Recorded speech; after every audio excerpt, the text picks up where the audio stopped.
It is Wednesday, March 11th, 2019. It is 8 p.m. Pacific Standard Time, and so you know what time it is. It's time for a little bit of coin metal. And it was a very educational, get your ass kicked at Jiu-Jitsu Wednesday. We did a little bit of stuff on the ground with it was an interesting choke. It was like a reverse, I guess the last name that the coach had attributed to it was like a reverse Ezekiel choke. It was kind of interesting, although the first partner that I worked it with, for whatever reason, wasn't getting the back arm thing right. Like there's this part where you lift up on your partner to get your other arm under him, and you gotta hook around with your forearm around the other side of their neck, reaching towards your shoulder to try and finish up that choke. And so, like I said, my first partner with that I worked with, he wasn't quite getting that, and it was more a pain thing than anything. I mean, I was tapping, but and I would have tapped in any other situation too, because it was just painful.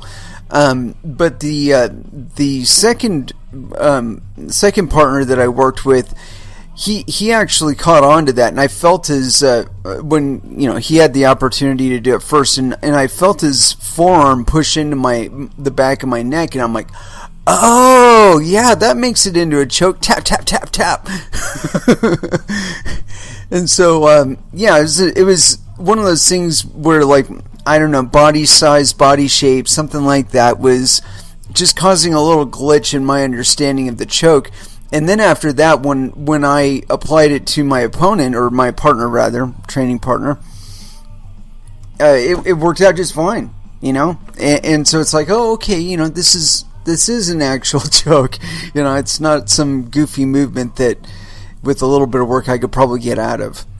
But anyway, I don't know. My impressions of the whole class are kind of muted because I spent the whole sparring session pretty much getting my ass handed to me. It happens. I'm not afraid to admit it. But yeah, due to me being me and them being them, they were able to get an upper hand on me today. And so, kudos to them, teaching me, a little better what the errors of my game are. Although I will say this, my second opponent was actually saved by the bell, because it took me a little bit longer than I wanted to like the setup was a lower, if you're a colored belt, having a lowered belt person in full mount. And so that was the starting point. And the guy managed to keep his fucking mount really, really good. So, good on him, man. Seriously, he maintained his mount for the vast majority of the time. I think I broke out of it for short periods of time, but he did manage to put me right back into it again, And so, like I said, kudos, man. Excellent work. But I did manage to get out of it at the end, and it was funny. I did a little trick where I couldn't bump him, and he was trying to work his way up towards an armbar or maybe a triangle, something like that. And so I popped forward just a little bit with my upper body, and I snuck my arm under his right leg, and then I just started to shrimp out towards my left. And just like shrimped my way out from under him, and he was trying to secure for the arm bar, but I did manage to pull out of that because I'm usually pretty good at that, and I did manage to get back out of him being on a dominant position, and I managed to get just into his guard, which was fine because the way I had him stacked, he didn't actually have me tied like in his guard, and so I reached down and I grabbed his collar, and then reached up and grabbed right under the part of his gi below the sash, or right above the sash rather, or right above the belt. And if I'd had just a moment, I had just enough room in there to pull that thing tight and maybe even sink that grip a little bit tighter. But I did feed the lapel to myself, so I had it with my right hand. I pulled it open, got a grip with my left hand. But I probably could have gone back a little bit further on that and really made that choke attempt deadly. But I left it a little bit open, and while that's kind of bad, at the same time, the way I had my legs, if I'd have just been able to pull the sash straight, like extend my, get my grip on it and then extend my forearm, right, on the one side, I would have been able to secure that choke and finish it out. But alas, the bell rung right before I was able to get that choke in there, so he was saved this time. Next time I'm going to think of that move a little bit sooner. I'm going to get the fuck out from under him, and I'm going to get him with that choke. Hopefully from side control, though, because I don't really like trying to get somebody from within their guard, because there's too many opportunities for them to wiggle around into getting an arm bar or some shit like that. So, and also the triangle. And there's also like a hyperextension one in there that you can do too, by folding one arm over the other and then just pulling hard on it. It's like arm barring them with their own arm. It's kind of interesting. I've had it done to me. But yeah, you only need that one done to you once when you figure out, okay, the choke might look like it's there, but it's not really there. Don't bother until you've managed to at least get to half guard. Then start working the choke. Don't try and deal with somebody too much when you're still within their guard. I mean, the only reason I even tried was the fact that he didn't have his guard secured around my back. Because that gives you quite a bit of pressure that you can work on the other side, and also a little more control over the hips. And so the likelihood of being able to pull back and escape is a lot more difficult when they've got you in full guard. So, then it's just a matter of them working one leg up over the shoulder, and there you are, triangle all day long, or arm bar. Anyway, let's go ahead and throw down into some music. And last time I opted not to open up with body counting. It's been attacking my conscience. So here it is, Bloodlust, First Dance, here on Coin Metal.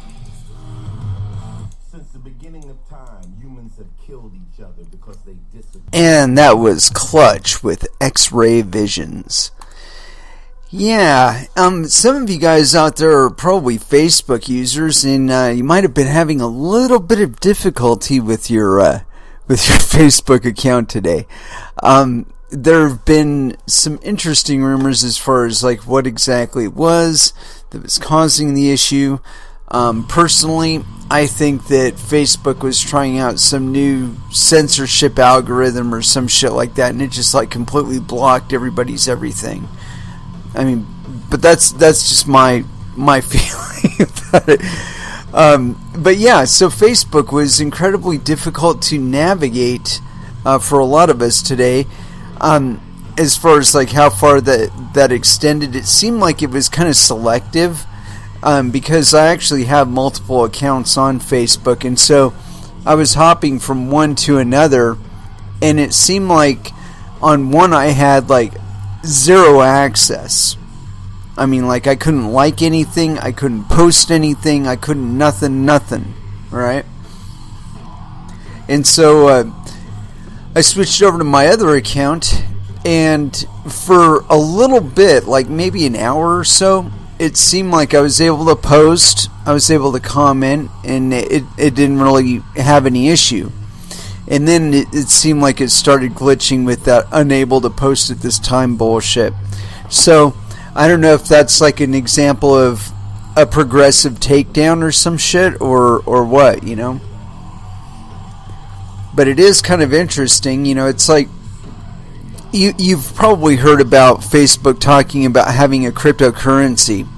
Now, imagine, if you will, some sort of service interruption as was seen today, and add to that your finances and your ability to transact.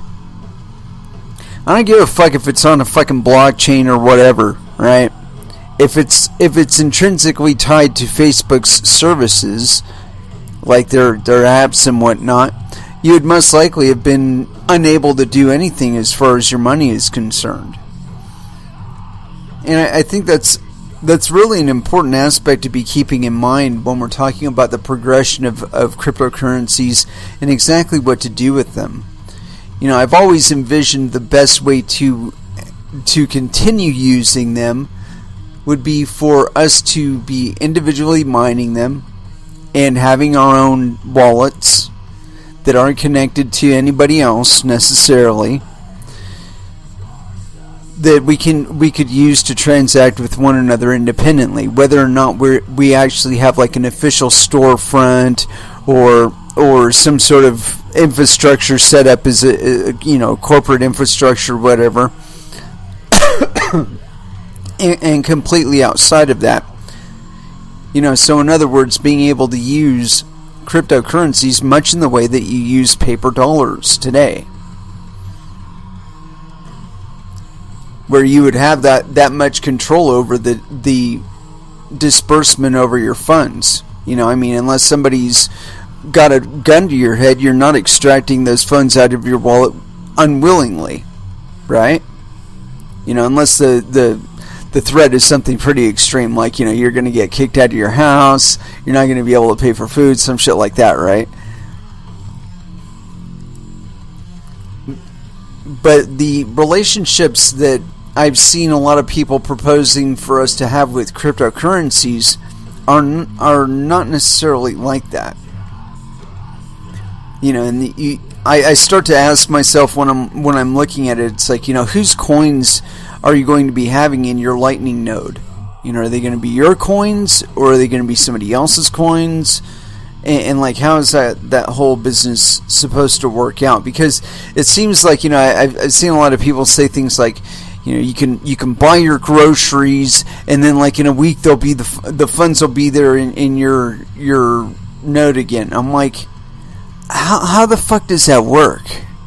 Do I then work for the store that I bought the groceries for until I fulfilled the amount, the cash amount that I owe them for the groceries? Is that how I get the Bitcoin back into my Lightning node, or am I just acting as a conduit and it's not my money, or I don't have rights to spend it, or and so it basically pops up a whole bunch of weird questions for me anyway, and I'm sure it's something that could be resolved if I actually bothered to read a lot of it. But one of the reasons why I refrain at all with regard to investigation into Lightning Network and how it's supposed to work and all that is I've spent the last like 3 or 4 years reading up on it, and all I've seen is a lot of fucking goalposts moving.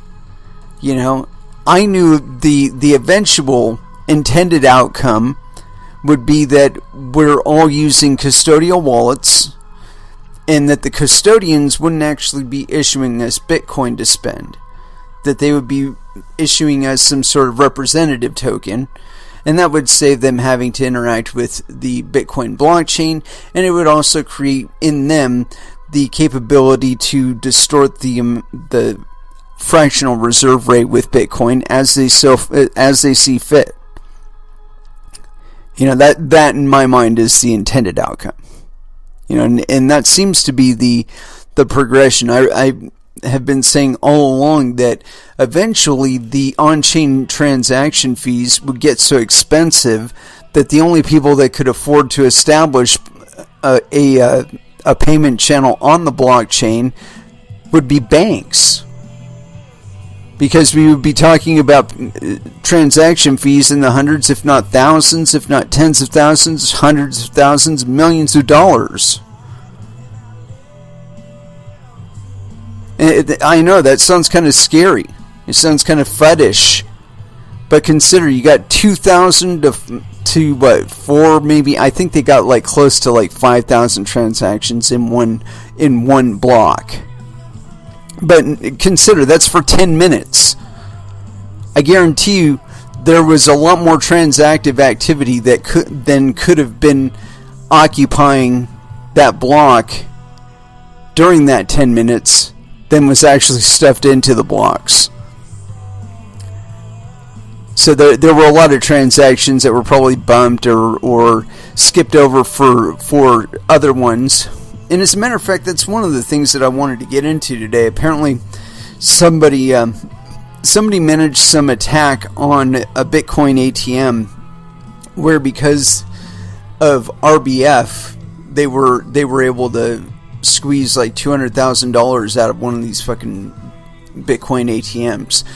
And we may actually get into that, but there was something a little bit more important I wanted to get into too, and that's HR 4371 in Texas.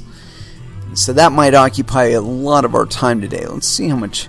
Well, there's not all that much text to it, so that's interesting. It might just be corrections. Yeah, it looks like that. I don't know how much time we're actually going to spend on that then. But anyway, because of this, the trust required, and we've seen with that. No, I got to look that thing up. But yeah, the trust placed in the infrastructure that everything is legit and all that, that somebody's already figured out how to game it. And now imagine you're trying to pin a global economy on top of this. This is why when people talk about, we're going to put the internet on the blockchain, full of shit. Great, you've just managed to centralize it with a different authority structure, basically. I mean, but it's still just as centralized. Anyway, let me look that up here. Bitcoin ATM 200,000. There it is. And that was only one day ago. Okay. Oh, and more. Yeah, but apparently it's a double spending scam. But it was enabled by RBF, replaced by fee. And see, that's a deviation from the original intent of Bitcoin, which is a take as received. The whole consensus was like the number of nodes that actually received it, in what order they received it, and that would determine the order in the block. Not this hold it up in the mempool for 10 minutes and organize it according to the size of the transaction fee. And I think that was a big mistake. And this is one of the I'm betting the issue with regard to this ATM double spend thing. It's at its root. It's enabled by that trust window. And so again, when we're talking about placing the issuance of tokens in the position of either a Bitcoin ATM or a node of one of these suspects, what's the likelihood that they might actually try and abscond with your funds and actually get away with it? Or, worse yet, that the tokens that they issue you wouldn't be usable on other platforms, so you have a little bit of containment on that side. But the other thing is that they could be over-issuing them. They are the arbiter of trust. You've taken what was covered by the blockchain and covered it with people again, which the blockchain was intended to replace. It was intended to replace that whole need to trust in people in our transactions. So again, any kind of central points like this, a Bitcoin ATM, it sits there long enough for you to actually, think about how to compromise it, how to get around its little protections and whatnot, and so I I think this is interesting because I'm actually looking at I'm supposing pictures of people as they were using the Bitcoin ATM, and a couple of them were actually smart enough to put on a hat and fucking sunglasses or some shit so they obscure their actual appearance. But nonetheless, I think this will be really interesting in the not so distant future, where we're seeing governments applying the how should I say this, the definition set forth by FinCEN for custodians and money transmitters, that they'll be actually trying to apply the law, implement the law that they passed and let sit on the books.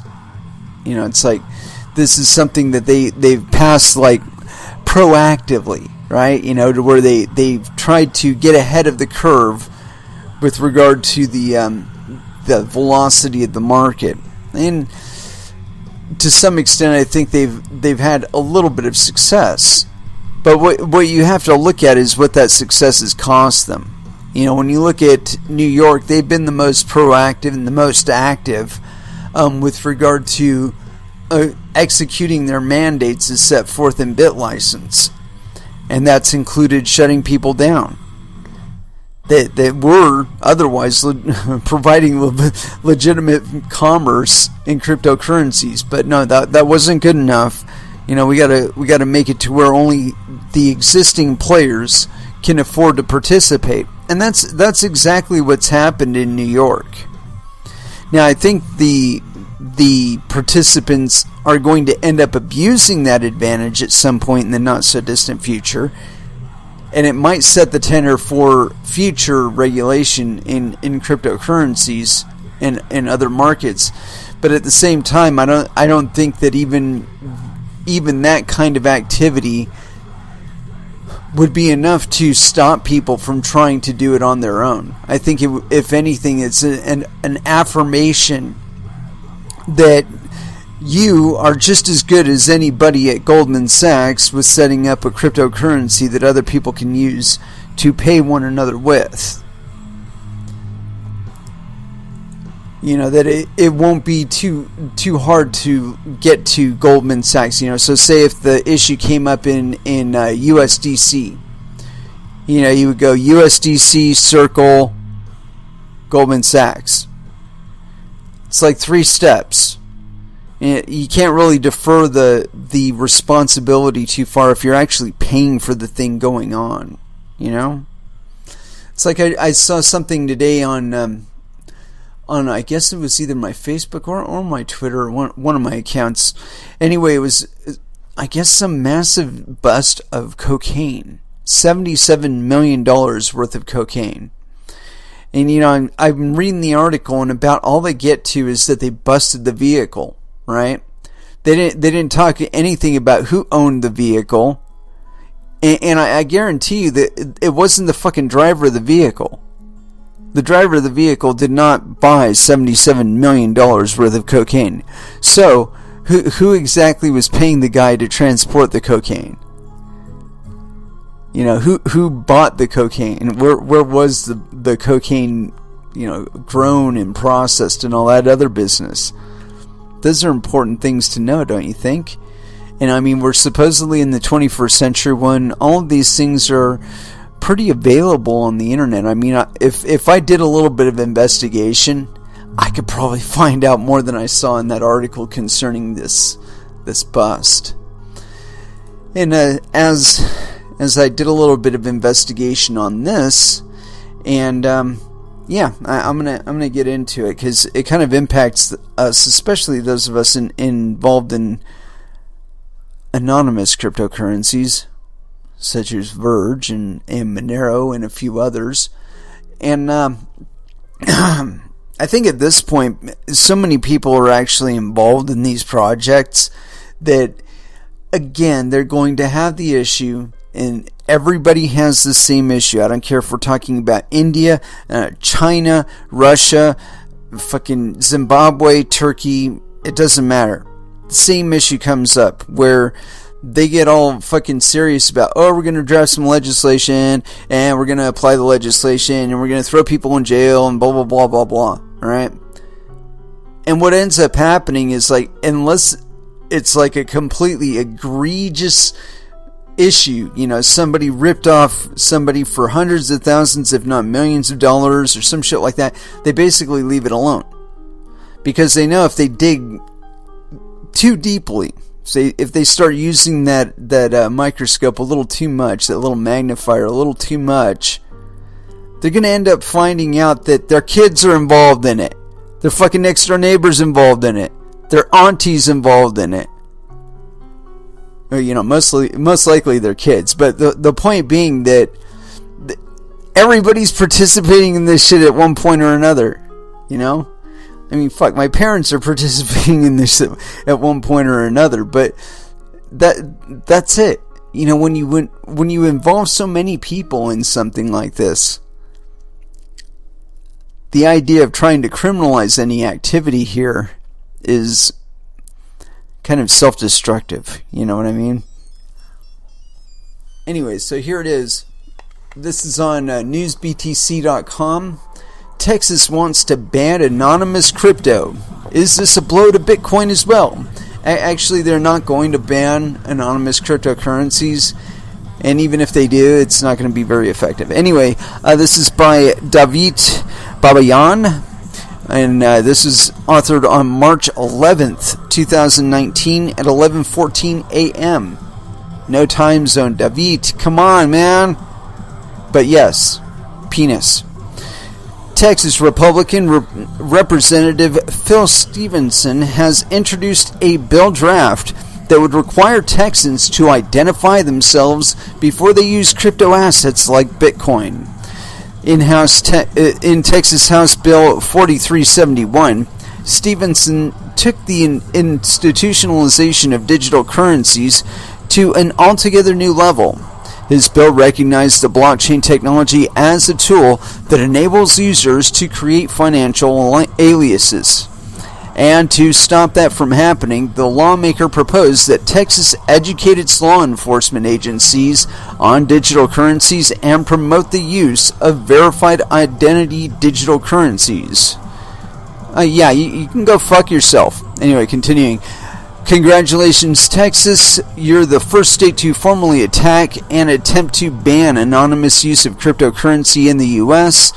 This is by, I guess, a tweet by Drew Hinks, March 10th, 2019. Yeah, you can go fuck yourself too, dude.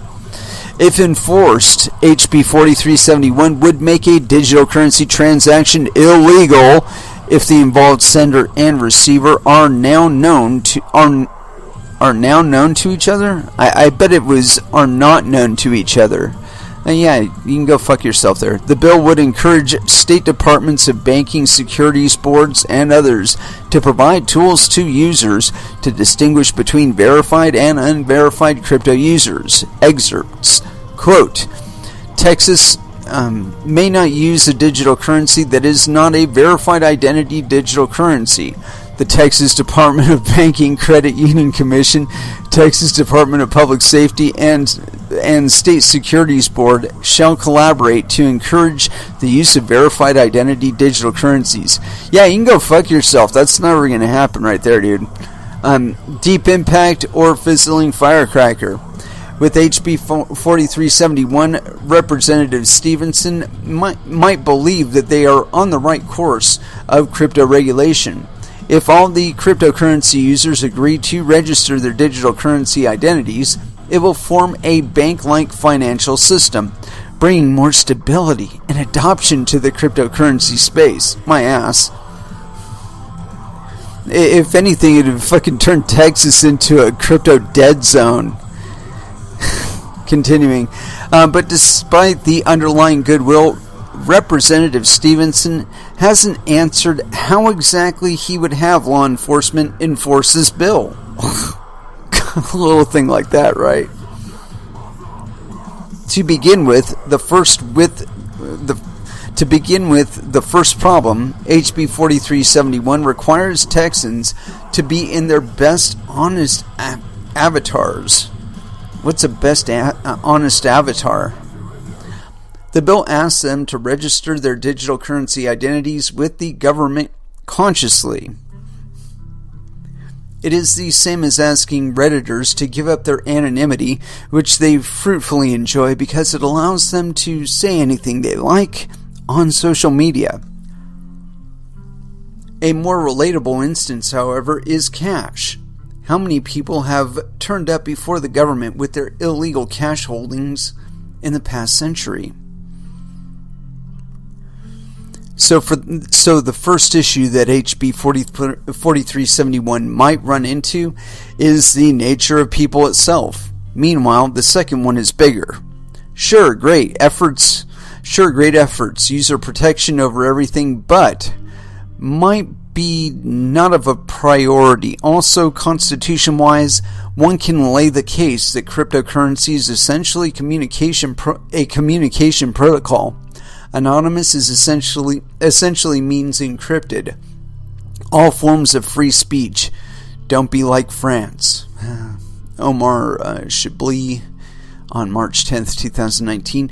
There is no way Representative Stevenson's HB 4371 can stop people from downloading crypto wallets and creating hundreds of anonymous pseudo-identities. Even if his enforcement agencies manage to put a tracker on every public IP in Texas, there is no way they can outsmart people who use VPN services, Tor, etc. But one can take BitTorrent as a bright example. Texans could still be downloading pirated movies and music from the world's most prominent file-sharing protocol with their servers located somewhere in China without being caught. The question then arises is that why a lawmaker would spend vast amounts of resources for catching petty crypto users, primarily when he could utilize the same taxpayer fund to catch giant banking scammers. Enter regulatory cooperation. And then comes the mother of all problems, loose overseas regulation. Users can transfer ownership of digital currencies to anyone in the world without any identification process. That's the beauty of a decentralized public ledger. It removes the roadblocks that are otherwise rampaged in the mainstream banking sector. So maybe Texan authorities might have to end up working with a fellow regulator whose country, say, has not regulated crypto assets. Imagine the number of legal barriers it would create. Japan serves as a good case study to understand the situation further. In May 2018, the country's financial service agency admitted that it couldn't do anything substantial about alleged crypto-enabled 30 billion yen money laundering scam because of lack of regulatory oversight abroad. Quote, It's nearly impossible for Japan to handle this problem alone. Even if the trade is restricted to only domestic transfers or monitoring is enhanced, it's still not enough to counter money laundering, the FSA said, adding, quote, It would be best if all the group of 20 industrial and emerging nations and regions, G20, would take the same steps towards prevention. And actually, I'll be honest with you here, that won't help either. Continuing, even with all the good intention, Texas HB 4371 is no less than a toy gun. One can imagine how seriously it could blow off Bitcoin. Good luck enforcing that anyway. Representative Phil Stevenson, meanwhile, listened to Andrea Antonopoulos, and I'm not going to actually read that. Let's see here. And I want to get into the comments here, because one of them is actually kind of long, and it looks like it might be interesting. Adam says, the biggest issue / question is for the crypto miners in Texas. It sounds like they need to verify the ID of each mining pool operator, sending them payments, aka rewards, or even who is paying the transaction fees they are getting rewarded on if mining solo. This could shut down nearly all crypto mining in Texas, which I think is an unintended consequence. This is the big news story and what operators in Texas need to be contacting their lawmakers about. They need an exemption to this law for mining payments. They should also have a minimum dollar amount before ID is required, and a control of things like guns that always require ID. They need to allow things like STD testing and sexual awareness products to continue to be purchased anonymously, regardless of payment method. Actually, Adam, I think you're completely wrong. It's not the position of the state government of Texas to dictate to any user of any cryptocurrency exactly how to use their cryptocurrency, be they miner or a simple consumer using cryptocurrency as a medium of exchange. It's not their position. They can think it's their position. You can even think it's their position. But the fact of the matter is there's no way for them to 100% apply their force to you and stop you from doing what you're doing with regard to cryptocurrency. So then the question is, what is the real purpose of the law? In my mind, all it is an excuse to steal money from you. That's it. Because these bills, they never give any real consideration to what the economic activity you generate might do for their area, might do for their state, might do for their county, might do for their city. If they do consider that, it's only because somebody like you stands up in front of them and represents your interests and says, look, yo, I could be making millions and millions of motherfucking dollars, or I can be sitting on my couch making not quite as much, but still making some money by trading cryptocurrency or doing something else that you can't actually interfere with.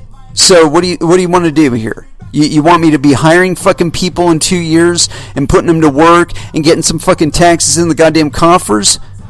You want me to potentially be a campaign contributor when you're trying to get reelected?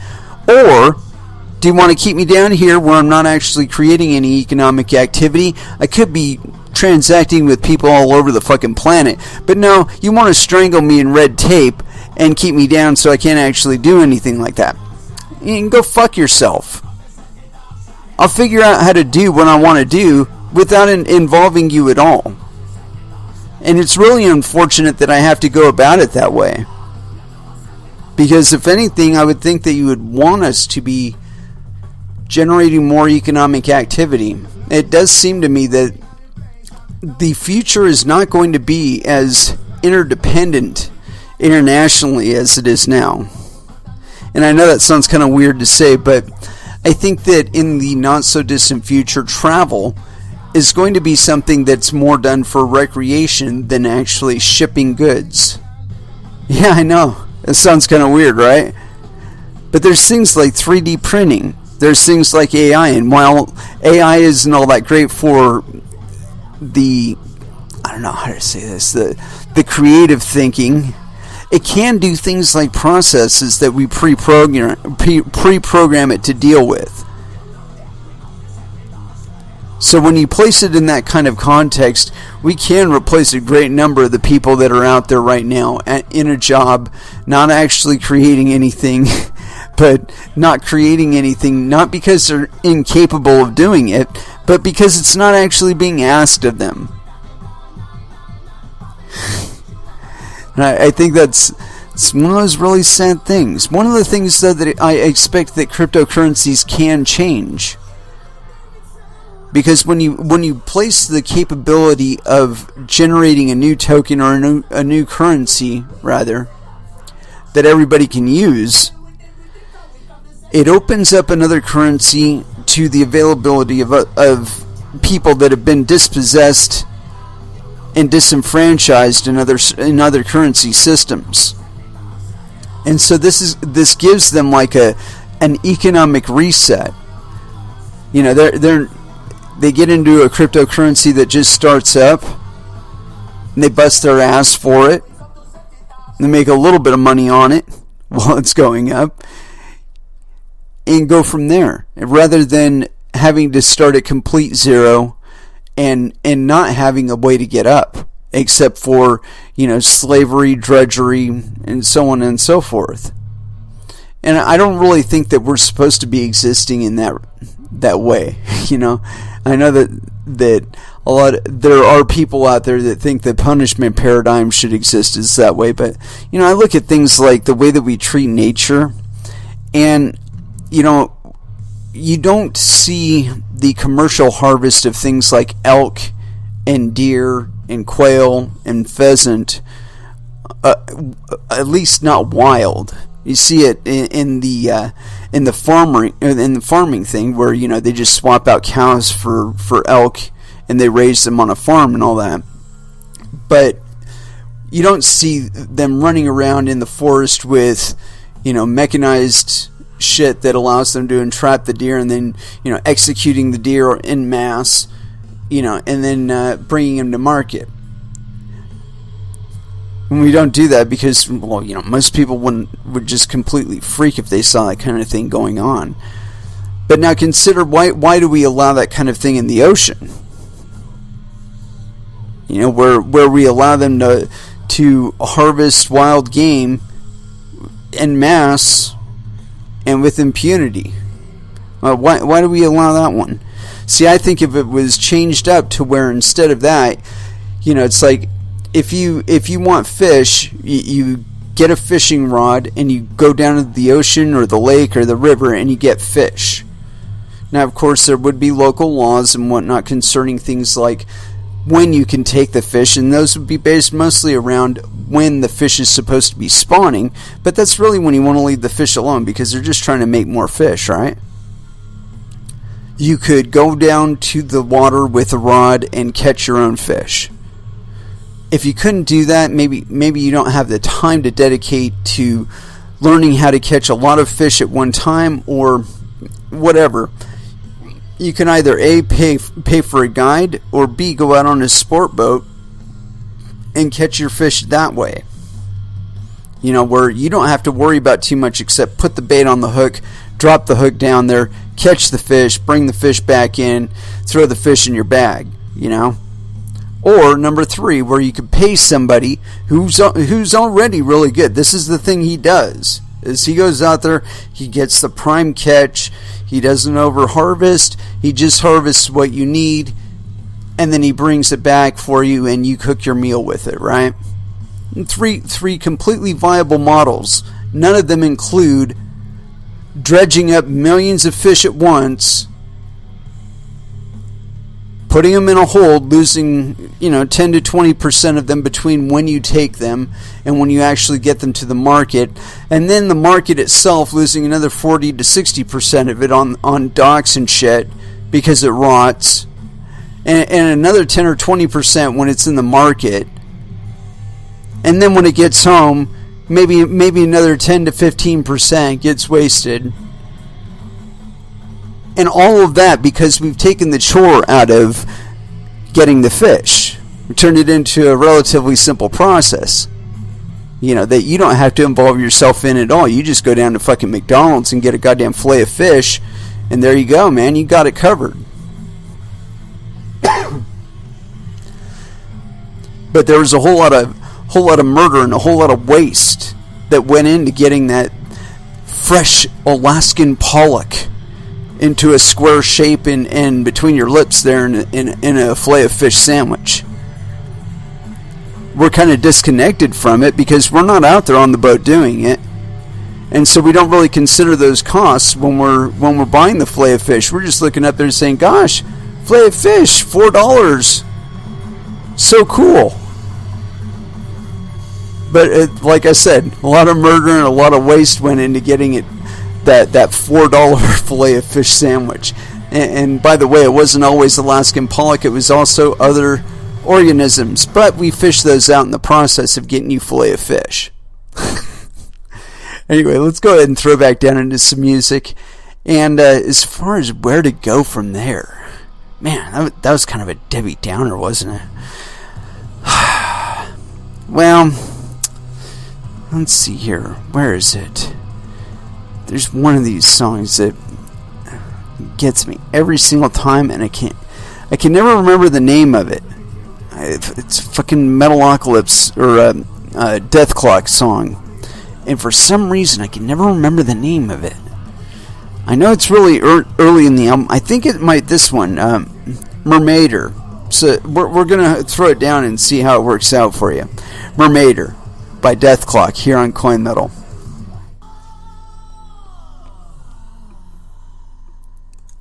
And that was Megadeth with Looking Down the Cross. It's a bit old. That's actually from Killing Is My Business and Business Is Good. It's an excellent album.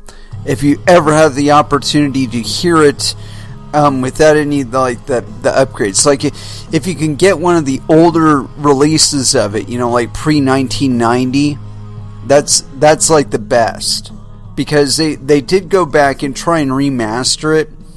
And to some extent, it was all right. But I think there's always something lost from one iteration to the next when it comes to going back and revising them. And there was a lawsuit actually involving that album where one song was actually required to be taken off of it. So it might be a little tougher finding one of the copies of that either in tape or record form. I may actually have a tape laying around here somewhere that was actually pre-lawsuit.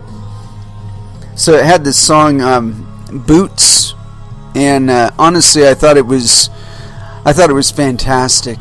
It's a really good song.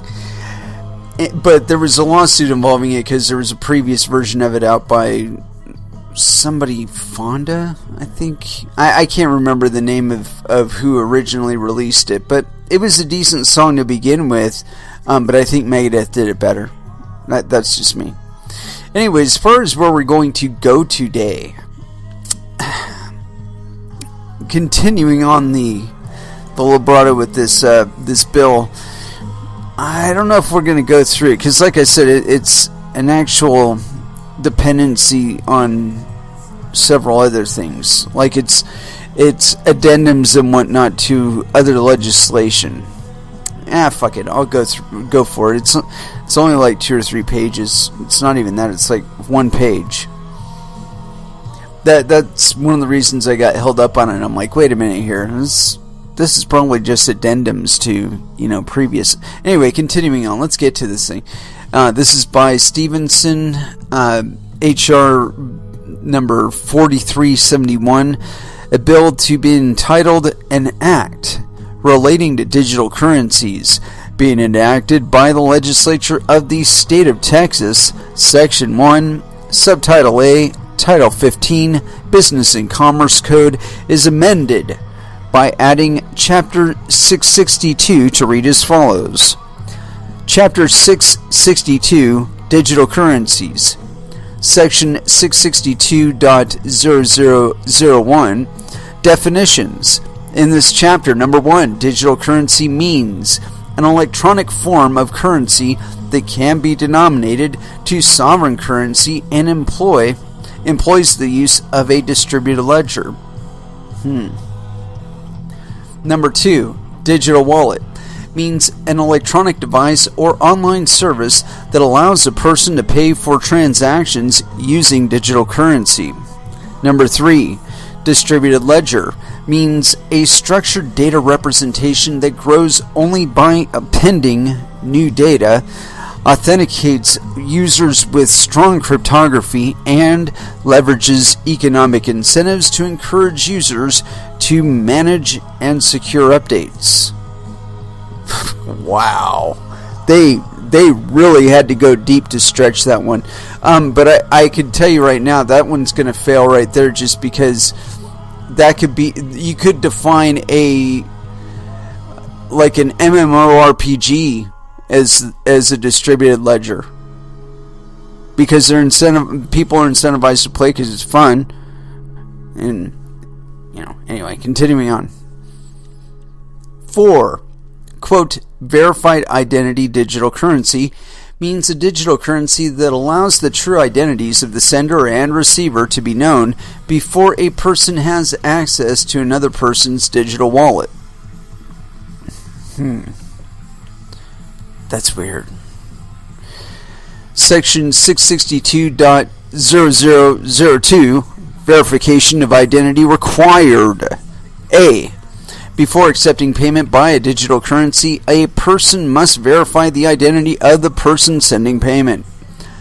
A person is not required to verify the identity of a person sending payment if the payment is sent by a verified identity digital currency. B. This state may not use a digital currency that is not a verified identity digital currency. Section 662.0003 Verified Identity Digital Currency Awareness. A. The Texas Department of Banking, Credit Union Commission, Texas Department of Public Safety, and State Securities Board shall collaborate to encourage the use of verified identity digital currencies. B. The agencies listed in subsection A shall 1.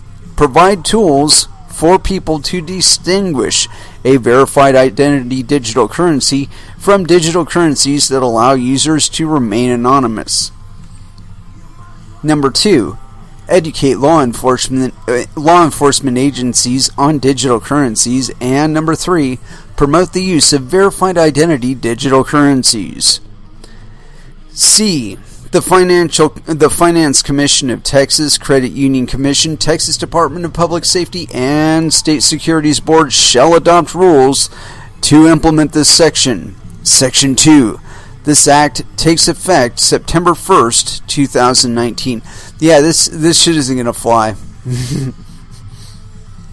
I'll be really surprised if we hear about this again, and I'll be even more surprised if they actually enact it, and even more surprised if they actually implement it. These legal definitions are really loose. Like I said, the digital currency part, electronic form of currency that can be denominated in a sovereign currency and employs the use of a distributed ledger. Okay, so now you've just managed to corral in cryptocurrencies, or at least you think you have, corralled in cryptocurrencies with ICOs and banks and Visa card and all that other stuff. I don't think that's going to work out all that well. For one thing, you have some enforcement capabilities with Visa and banks, but that's because you've kind of worked hand in glove with them on the whole framework of the thing. And the problem is that these currencies don't just transact in Texas. They could be coming from Bangladesh. You don't know. Now, it really bugs me that this kind of thing should be presented in Texas, though. I mean, Texas is known to be really independent and rugged and self-sustaining and capable. And here they are, or at least their legislators are, trying to cut Texans off at the knees and inhibit their abilities to transact with everybody on planet Earth.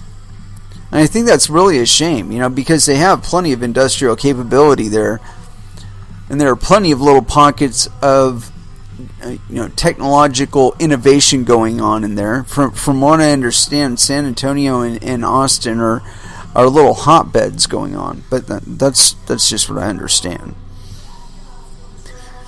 But no, let's go ahead and squelch all that shit, because that might take the full control of the economy away from us. Well, you never had full control of the economy, and we both know that. So rather than trying to play like you can, act like you can't, and don't worry about it.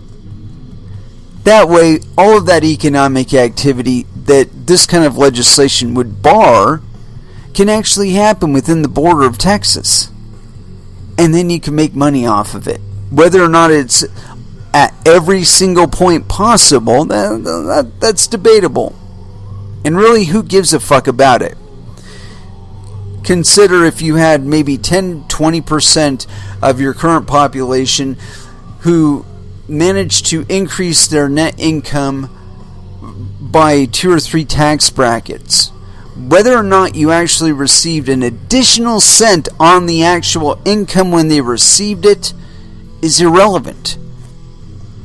The purpose of having the money is to spend it. And there are a billion and other places where you are able to receive taxes.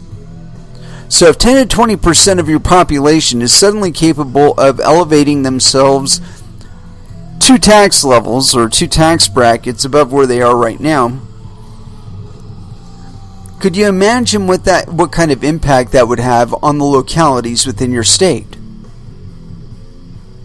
I think people would be buying more cars, people would be buying more property, people would be trying to create more businesses to service all of these people that have money that didn't previously have money.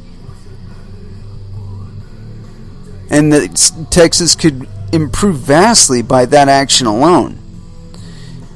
But there's this idea that if it's something that people are doing, so we got to try and control it.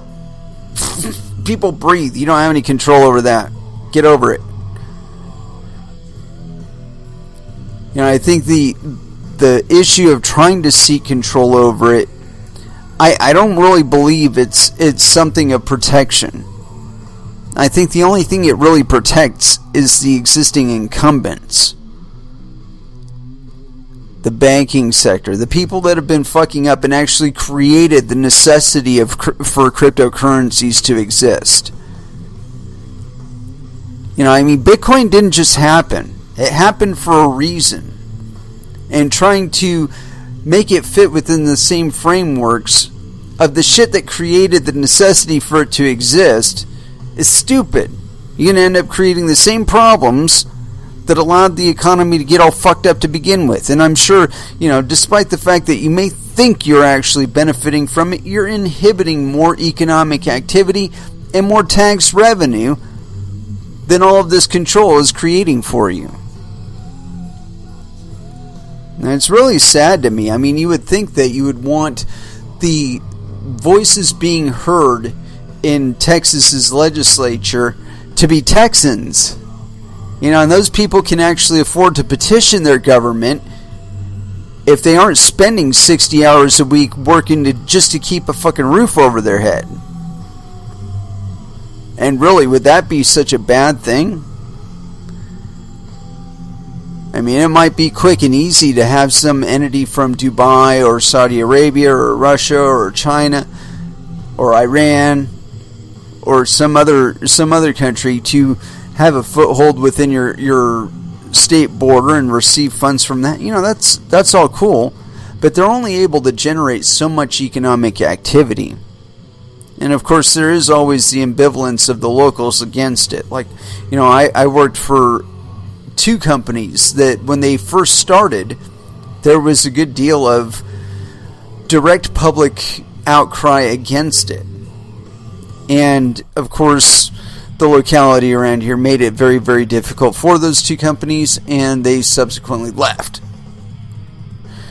But that's what you do when the pressure is too high to bother staying within a locality. You depart.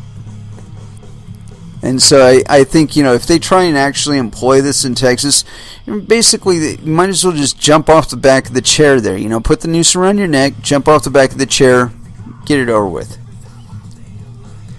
Because the fact of the matter is Texas is a little hotbed for innovation.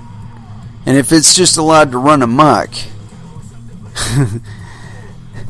you could have something like the equivalent of Singapore in Texas. Hong Kong, major fucking hotbed of economic activity going on. No. We gotta put that under the boot because it fits there, right? Yeah, give me a break. So Texas trying to black themselves out of the crypto economy. Seems that's going on quite a bit. But this is expected, and this is exactly why privacy coins exist. Is so that they could circumvent this kind of activity. Some would like to look at it and say, why should privacy coins exist? Why shouldn't we be able to control all the Because freedom, fuck you. I mean, how am I ever going to vote out an obnoxious representative if they're always able to outraise funds? If they're getting funds from exogenous entities that don't have anything to do with my interests in my locality, and would cause the drafting and utilization of legislation to inhibit my activity or my ever being able to compete with them. How am I going to get around that? Well, I'll tell you how. I'm going to create a currency that I can transact without the necessity of including you or the entities that fund you. And I'm going to circumvent your silly ass. And let's get some fucking perspective here. Also, Bitcoin was achieved on consumer grade hardware circa 2009. This is now 2019, a decade later. You want to tell me that it's got any more difficult to try and establish a global network of users together mining and exchanging coins? I don't think so. I think it's probably gotten a lot easier. And again, you're not just talking about people that are within your city or county or state or even nation. These are global currency standards. If it's a functioning network, it's got miners on it, it's got a live blockchain, and it's not getting hacked to fuck, you can use it as money. And if you can use it as money, you can do business. Anyway, I wanted to get into Quadriga a little bit. I saw another article about them, but I think this one is a little better. Especially because we've been talking about the context of regulation and its actual effect on compliance. Not just the where the arms of compliance end, how far the regulators can stuff their fingers into your business and figure out exactly what's going on there. Beyond that are question marks, and that's the place where the fraud happens. And so I got this article here. It's on BitcoinWarrior.net. Bitcoin BTC investor hits back at Warren Buffett, citing Wells Fargo's $14 billion fine over fraud charges. This is authored 3/13/2019. No indication of who wrote it. Let me see if this is just aggregated from somewhere. Blah, blah, blah. Come on, give me a link from the original one. Post blah, blah, blah, blah. Aha! There it is. I got to make sure I give proper attribution. This is by Birajman Tamuli. My apologies, good sir. But yes, clearly by the picture, yes. Penis. This is published 2 days ago, March 12th, 2019. Bitcoin investor hits back at Warren Buffett, citing Wells Fargo's $14 billion fine over fraud charges.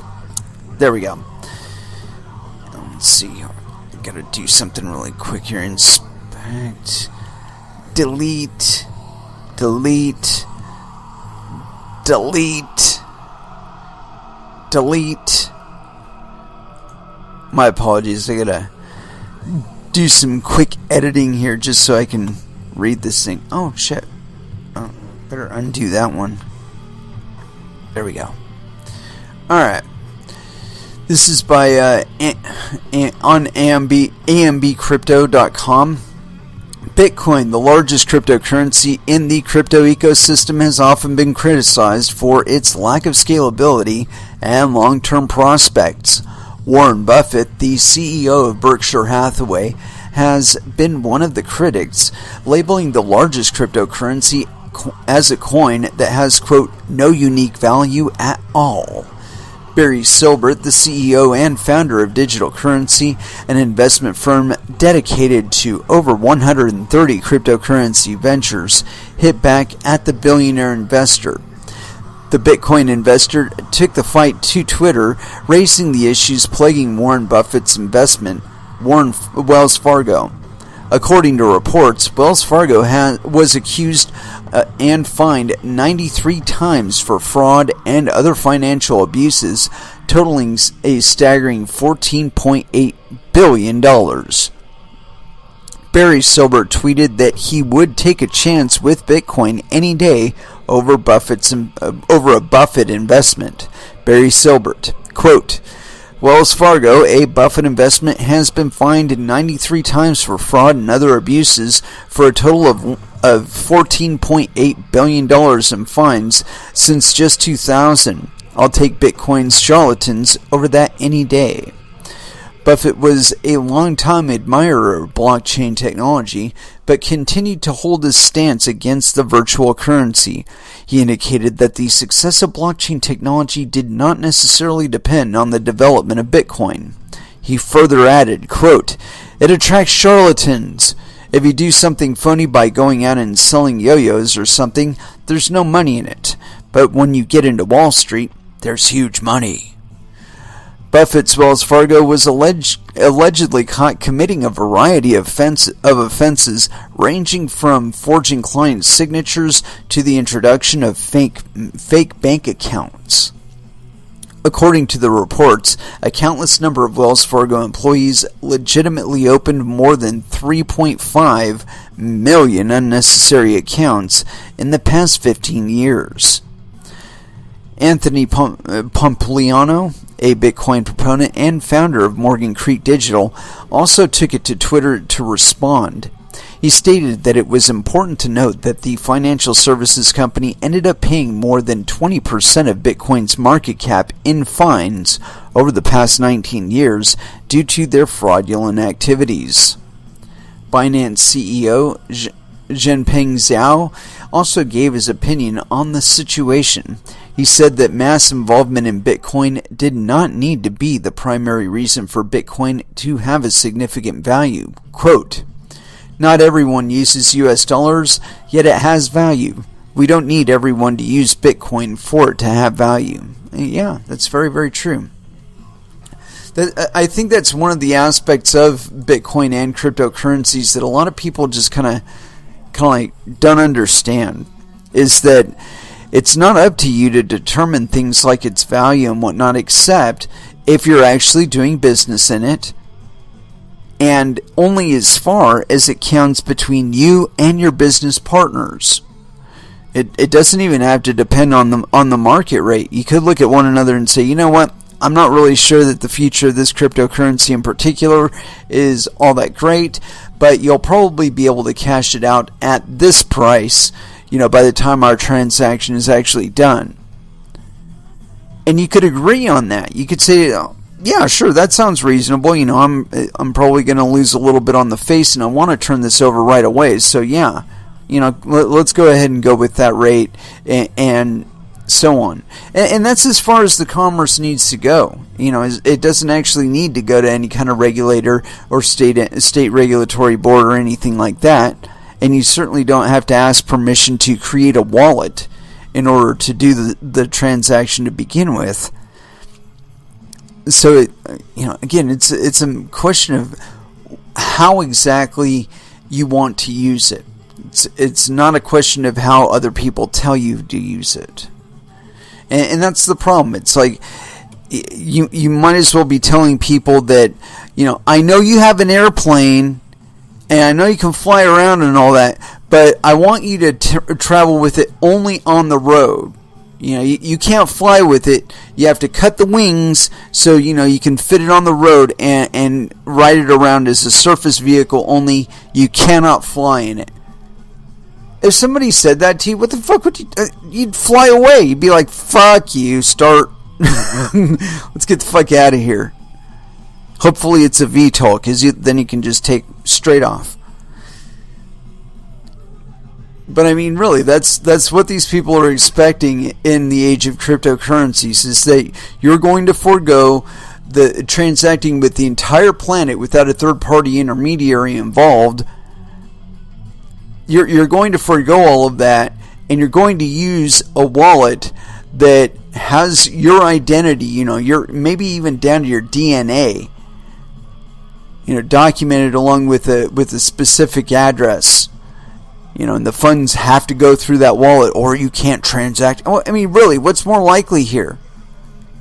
What's more likely is, that some financial regulator is going to have some kid, either his kid or a nephew or a niece or whatever, or a grandkid, who's going to be heavily involved in this.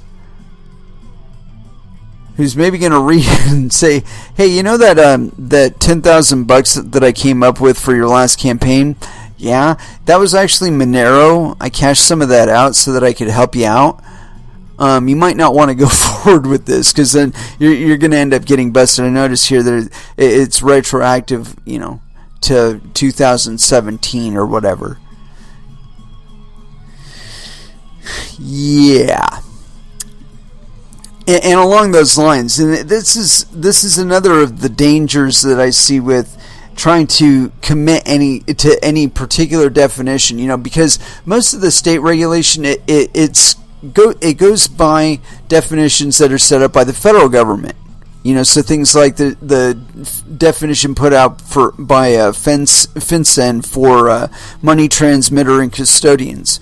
Oftentimes, all the state legislation and federal legislation relies on those contexts and those definitions. But when it changes, when the opinion of a regulatory organization changes, how does that affect how the states who've mirrored their definitions off of federal entities, how does that affect them? Are they suddenly going to take a step back and now rely on the federal government's new definitions? I don't know. Anyway, we got this article here on coincenter.org.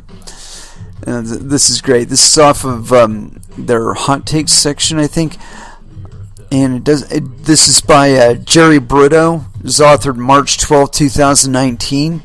SEC Chairman Jay Clayton just confirmed Commission staff analysis that found Ethereum and cryptos like it are not securities. We're often asked whether that policy articulated mid last year by Director of the Division of Corporate Finance, William Hinman, truly represents the policy of the Commission, or whether it's just the opinion of the SEC staff. So, a few months ago, we worked with Representative Ted Budd to send a letter co-signed by several colleagues to Chairman Clayton, asking whether he agreed with Hinman's approach. Now the chairman has responded. Quote, "Your letter also asks whether I agree with certain statements concerning digital tokens in Director Hinman's June 2018 speech. I agree that the analysis of whether a digital asset is offered or sold as a security is not static and does not strictly adhere with the instrument or to the instrument. A digital asset may be offered and sold initially as a security because it meets the definition of an investment contract, but that designation may change over time if the digital asset later is offered and sold in such a way that it will no longer meet that definition.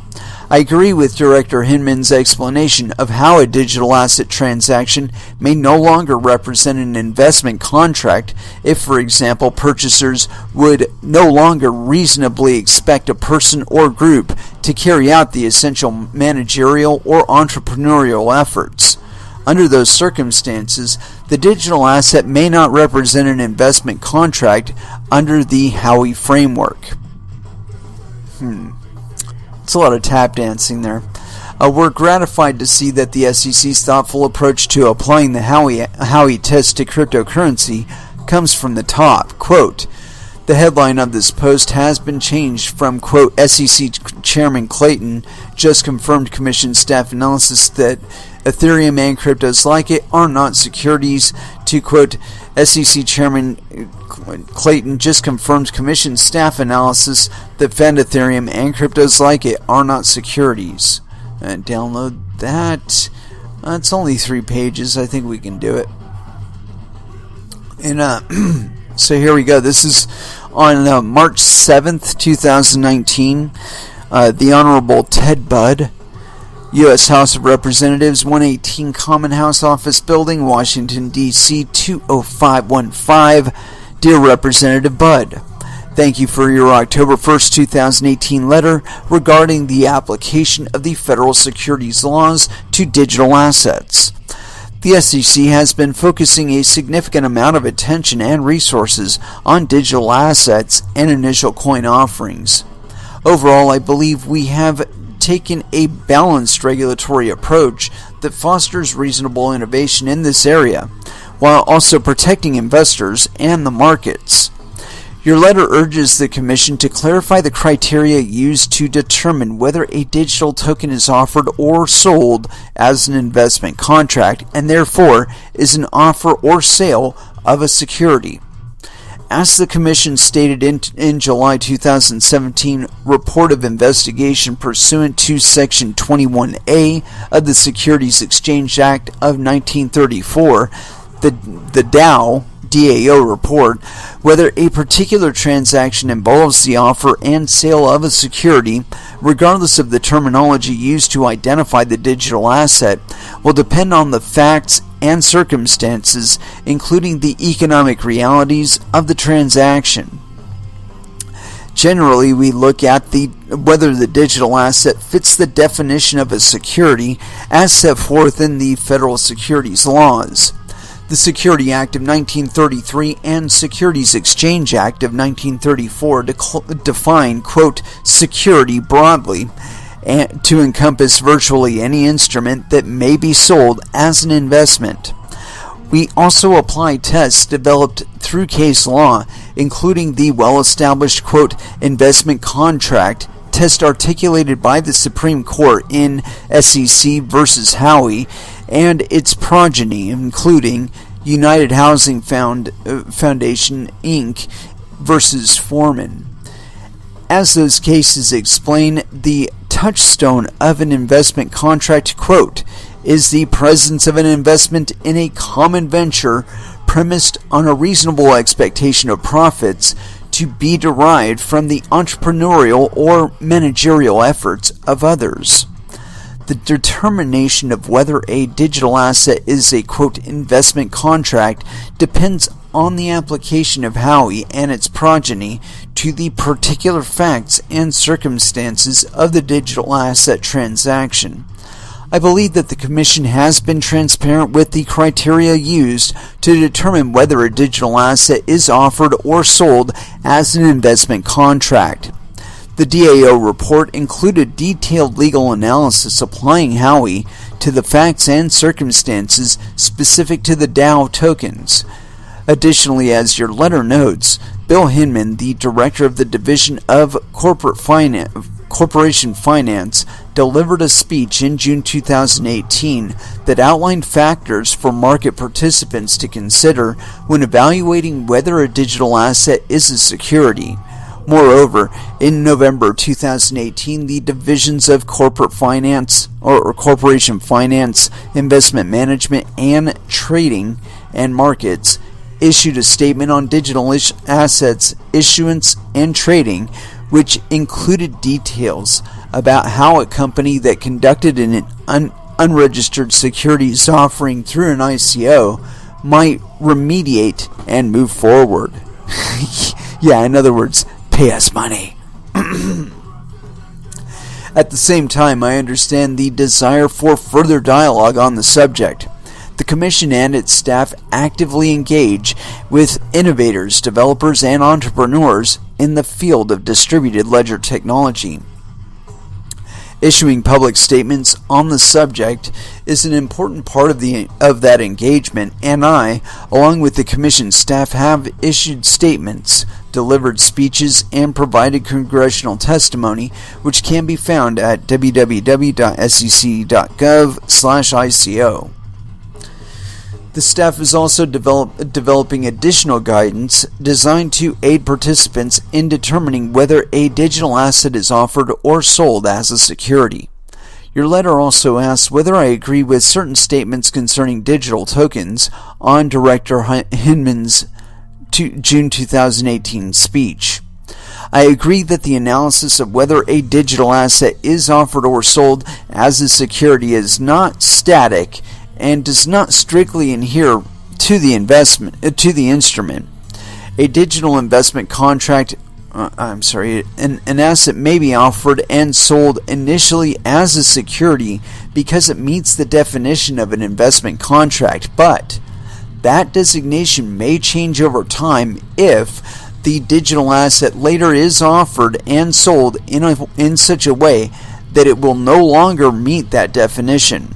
I agree with Director Hinman's explanation of how a digital asset transaction may no longer represent an investment contract if, for example, purchasers would no longer reasonably expect a person or group to carry out the essential managerial or entrepreneurial efforts.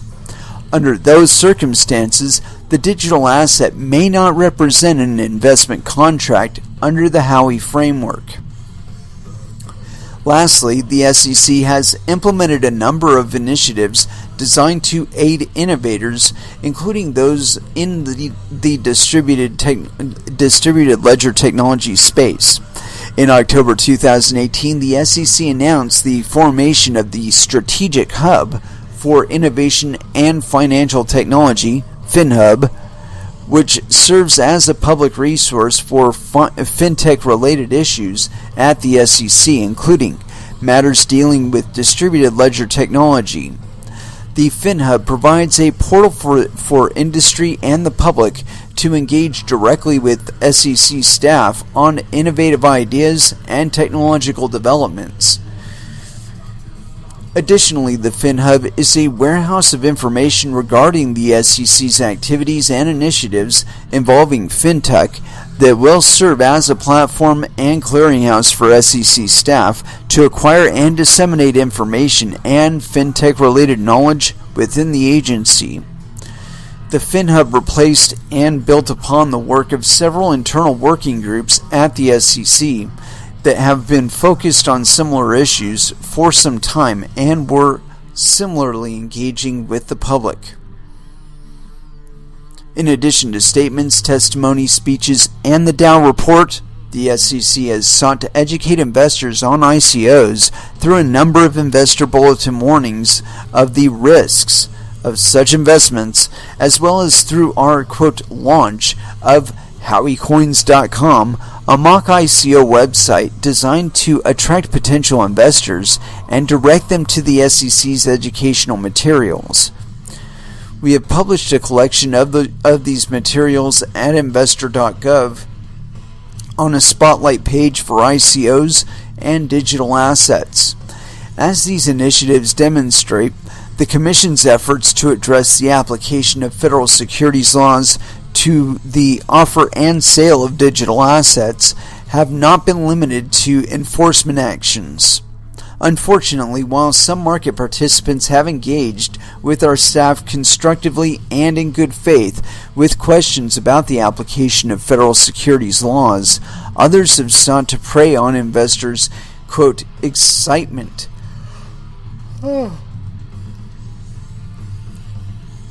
about cryptocurrencies and ICOs to commit fraud or other violations of federal securities laws.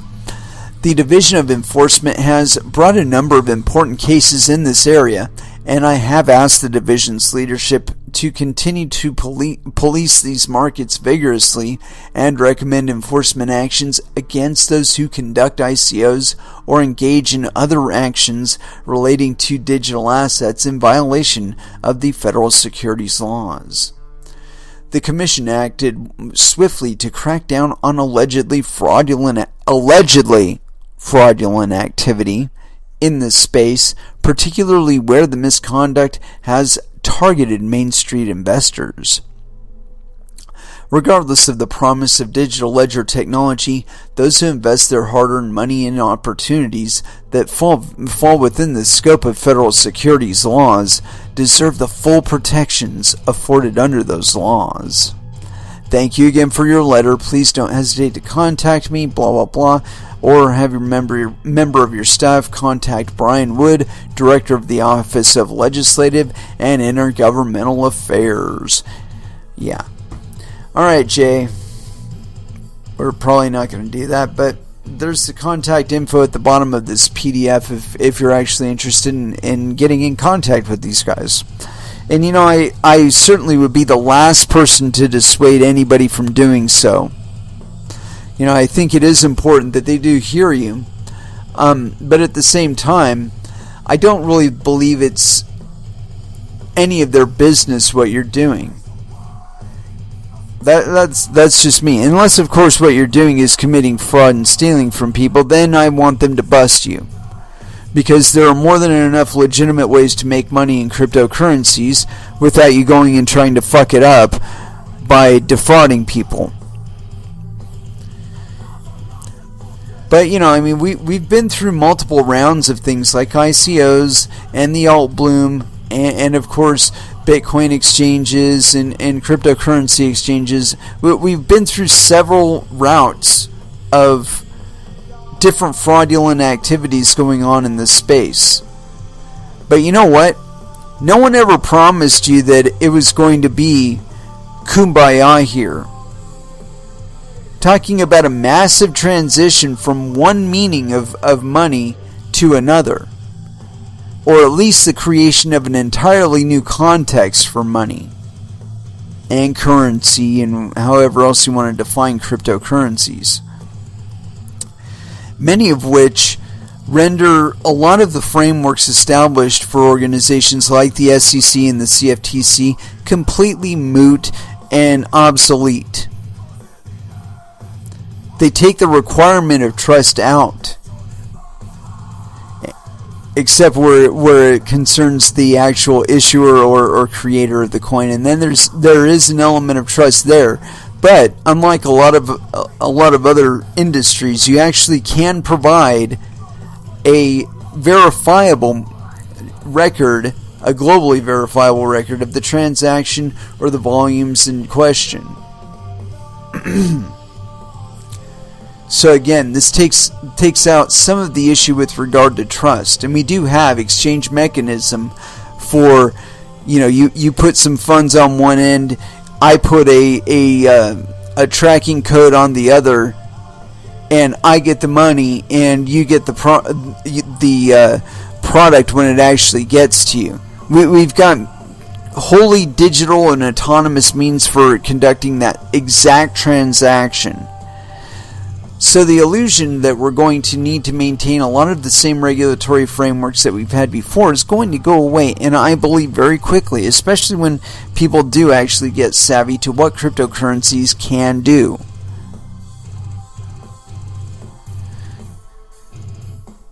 When faced with the challenge of actually needing cryptocurrencies for something to conduct some commerce that you otherwise wouldn't be able to conduct, I think the temptation will be to conduct the enterprise and not really worry about the outcome of it.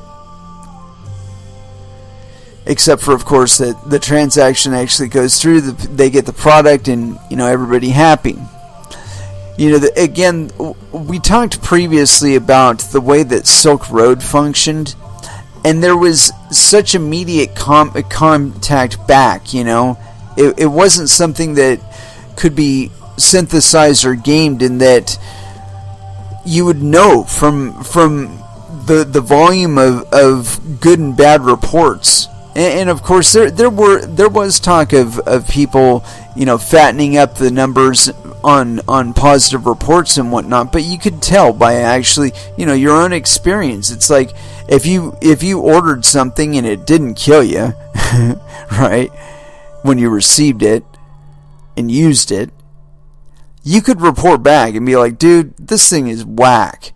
And you wouldn't just be limited to Silk Road to communicating about it. You could talk to your friends on Facebook and be like, yo, remember that fucking website that we ordered shit from last week? Well, I got the shit and the shit was really shit, and we really shouldn't order from there anymore. And there it goes from there. where people are posting all over the place about don't deal with such and such organization on such and such marketplace because they provide real shit. That's a kind of contact that we haven't had we've had in the retail market with like Amazon and whatnot, but within the context of illicit drugs and other contraband and whatnot, it wasn't previously available to us. But it was functional enough that we could actually do international trades for currency, for product, right? So again, in that context, in a context where that is a reality, that's been a capability since about 2011, 2012, looking back now and saying, oh, we're going to control that. We're going to eliminate the capability for that to proliferate and enrich the people within our state or country. I think people have gotten too used to freedom for that to have any kind of real success. And you can tell by the way that people actually use cryptocurrencies these days.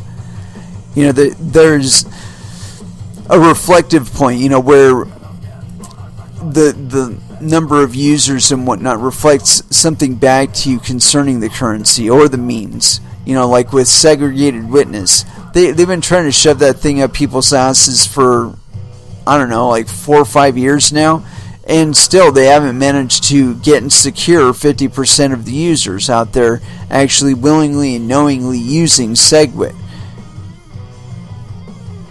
And some of the time they actually have walkback, where people will get introduced via SegWit only wallet and then exit back out in a traditional wallet because they figure out that, I really don't want to use SegWit.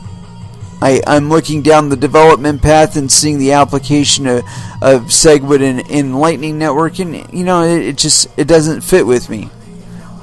I don't want to maintain a relationship like I've had with my bank and my other investment organizations, because to me it sucked to not have direct control over my funds. Anyway, let's go ahead and throw back down into some music. I've been ranting on long enough. I've got some Static X playing. That's got me kind of going there, but we've already kind of covered them with a little bit of Wayne Static. And so I think maybe some Ministry is in order. Let's go for it. Let's go. Here on Coin Metal.